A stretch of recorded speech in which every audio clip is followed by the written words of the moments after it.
প্রায় অনেক দিন হলো যে আমি বড় ভিডিও শেয়ার করি না। তো আজকে 3-4টা ভিডিও মিলে তোমাদের দেখাবো যে এই কদিন কি করেছি। তো দেখো, এটা ছিল ফুচকা, আমি ঘরে বানিয়েছিলাম। তারপরে আমি দাদাদের ঘরে গিয়েছিলাম, কারণ সেদিন বিরিয়ানি বানাবে, সেই কারণে গিয়েছিলাম। তো এখন দেখো, এদিকে দাদা বিরিয়ানি মানে আগের কোনো ভিডিও করতে পারিনি, রান্না মাংস টাংস বা কিছু, সেই কারণে এখন শুধু যে বিরিয়ানিটা লেয়ার দিচ্ছে এই ভিডিওটাই আমি আর কি করেছি। আগের কোনো ভিডিও করতে মনে নেই, যাওয়ার পরে গল্প করতে করতে সব কিছু ভুলে যাই। তখন তাকে এদিকে কিন্তু মানে চিকেন বিরিয়ানি করেছিল, যেহেতু মাটন টাটন কিছু খাই না, সেই কারণে এদিকে ভাতটা মাংস সব বানানো হয়ে গেছে। এখন লেয়ার দিয়ে নেবে। তোমরা চিকেন বিরিয়ানি না মাটন বিরিয়ানি খেতে ভালোবাসো অবশ্যই কমেন্ট করবে। আমি তো এটাই বিরিয়ানি খেতেই বেশি ভালোবাসি। তবুও আমি কিন্তু মাংসটা খাই না, শুধু ভাত মানে রাইসটাই নেই আর আলুটাই খাই, কারণ মাংস খেতে আমার অত একটা ভালোই লাগে না, মাংস খেতে আমার ভালোই লাগে না। তো এদিকে দেখো হয়ে গেছে প্রায়। এখন লাস্টের লেয়ারটা দিয়ে নিচ্ছে। এদিকে কি বিরিয়ানি মশলা আর কি যা দিয়েছে, বললাম না পুরো ভিডিও আমি করতেই পারিনি, একটু একটু করে ভিডিও করেছি। এখন সব লেয়ার দেওয়া কমপ্লিট। এখন এই যে উপরে বেরেস্তা দিয়ে দিল, দিয়ে এখন আবার উপর দিয়ে একটু ঘি দিয়ে, তারপরে হচ্ছে বাটারও দিয়েছিল, আর বিরিয়ানি মশলা দিয়ে দমে মানে বসিয়ে দেবে। তারপরে কিন্তু রেডি হয়ে যাবে বিরিয়ানি। আমার তো বিরিয়ানিও ভালো লাগে, ফ্রাইড রাইসও ভালো লাগে, পোলাও ভালো লাগে। এইগুলো জিনিস খেতে আমার একটু বেশি ভালো লাগে, চাউমিন মোমো টোমো ভাত টাতের থেকে। কিন্তু মাছ মাংসটা আমি অত পছন্দ করি না।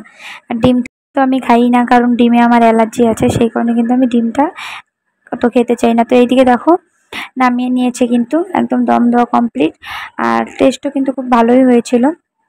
আর এটা হচ্ছে তার পরের দিন সকালবেলা স্কুলের আর কি ভিডিও। তো স্কুলে বিরিয়ানি নিয়ে এসেছিলাম, এদিকে লাকি দি নিয়ে এসেছিলো ভাত ভাজি করে, আর ওই দিদি নিয়ে এসেছিলো দোকান থেকে খাওয়ার। মানে স্কুলে আমরা অনেক কিছুই খাই সবাই মিলে, কেউ কোনোদিন ঘরের থেকে নিয়ে যাই, দোকান থেকে মিলিয়ে টিলিয়ে কিন্তু সবাই খাই। তো এখানে তোমাদের আগেই বলেছি আমি কি ভিডিও আছে আমি নিজেও জানি না, যত টুকরো টুকরো ভিডিও ছিল সব ভিডিও রিল না বানিয়ে আজকে আমি একসাথে করেছি যে একটা বড় ভিডিও দেই। তো এদিকে দেখো আমরা এখন নিতে এসেছি, আমি লাকি দিই আমরা মাখা। যে আগেও তো তোমাদের দেখেছো যে এই দাদাটার কাছ থেকে আমরা অনেক কিন্তু মাখা নিয়েছি আগে। এখন যেহেতু আমরা সিজন, সেই কারণে আমরা মাখা নিতে এসেছি। এসে দেখি দাদা মাত্র বানাচ্ছে, তো বললো 2 মিনিট দাঁড়াও, হয়ে গেছে, এখনই কিন্তু আর কি মাখবে। তো এদিকে দেখো কি মশলা দিয়েছে এটা তো উনিই জানে। আর এখানে আসামের যে একটা ফেমাস লঙ্কা বুটজলিকা বলে জানে, তোমরা যদি কেউ চেনো বুটজলিকা তাহলে কমেন্ট করবে কিন্তু। কোটাটার মধ্যে দিয়ে এখন সমস্ত কিছু মিক্স করে নিচ্ছে। আর এত ঝাল হয়েছিল, আর ধনিয়া পাতা লেবু পাতাটা দিয়েছিল, খেতে কিন্তু দারুণ হয়েছিল। এই কাকু যে কোনো মাখায় এত টেস্ট বানায়।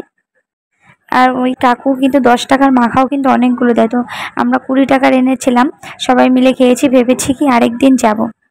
এইদিকে দেখো আবার পাপিয়াদি মানে পাপিয়াদির হাজব্যান্ডের কাছে পাঠিয়ে দিয়েছিল যে তোমার হচ্ছে মাখা প্রসাদ, যেটা ঠাকুরকে দেয় যে ওই মাখা প্রসাদটা, সেটাও তোমাদের দেখাচ্ছে। দেখো আমরা মাখা এখন আমরা সবাই মিলে খেয়ে নিচ্ছি। আজকে মানে খাওয়ার উপরে খাওয়া, বাড়িতে এসে কিন্তু আমি দুপুরের ভাতই খেতে পারিনি।